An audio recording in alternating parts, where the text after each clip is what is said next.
Welcome back to the final video in this section. It's called Installing Selenium and Acceptance Testing. In our previous video, we learned all about functional testing, which can be used to test whole pages of our application using a browser emulator.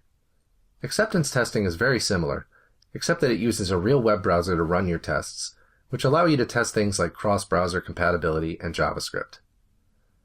Because acceptance tests need a browser to run, they will execute on your localhost PC rather than in your Vagrant server, and therefore need a bit more configuration to get running. If your application isn't going to use advanced JavaScript, or there is another reason that you don't feel you would need to run automated tests in a real browser, then you might want to skip acceptance testing. But the advantages often justify the extra effort.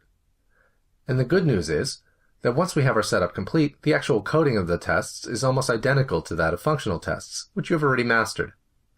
So in particular, we'll install Selenium in Chrome WebDriver. We've chosen Chrome for this course, but note that you can also use Firefox or Internet Explorer instead. We'll then run acceptance tests with Codeception, and finally, we'll accept remote database connections with the Vagrant server.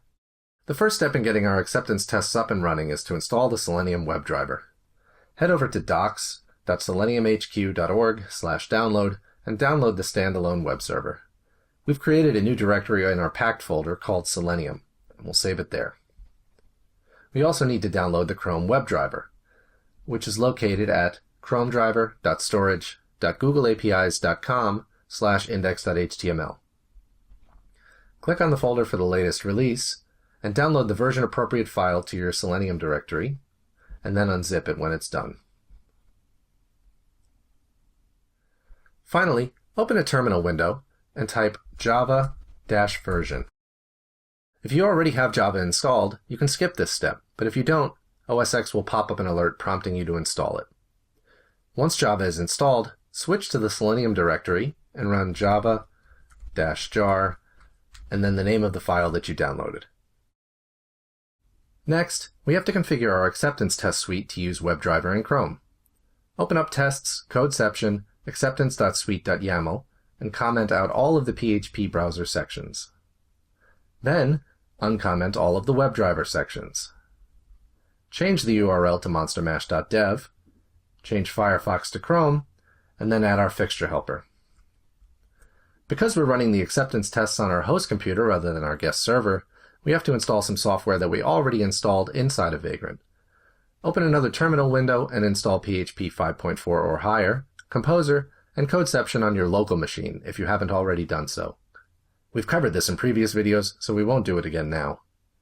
Keep in mind that most Macs come installed with PHP.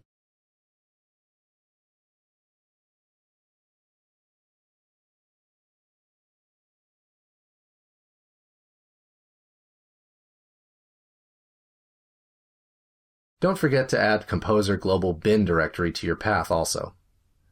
The fixture helper class we installed in the last video will work for acceptance tests. However, because the database actually resides on your Vagrant server, and we're running acceptance tests on our local host, we have to do a little extra work to get that up and running.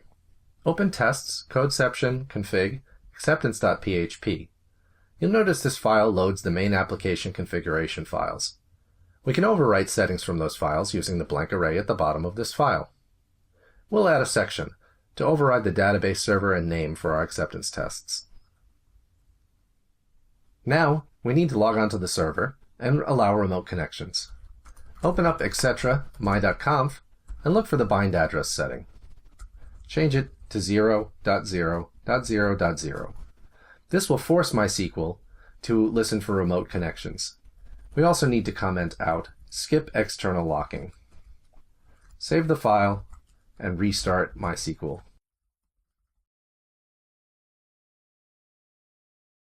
You will also have to duplicate your database user. However, change the host to the %sign, which will allow this user to access MySQL remotely. Now, we can generate an acceptance test with the same command that we did in the last video, with one small change. We're generating an acceptance test rather than a functional test.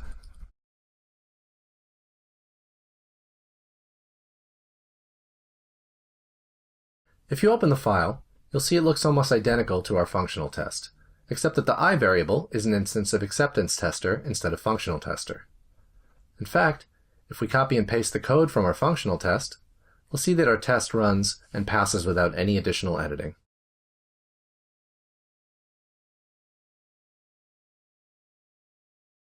This brings us to the end of Section 3. In this section, we learned all about automated testing with Codeception and Yii 2. We started with an overview of the Codeception framework, and then looked in detail at unit, functional, and acceptance testing. In the next section, we will finally begin work on our dating site by creating our first users, and learn how to give them a safe environment to look for love.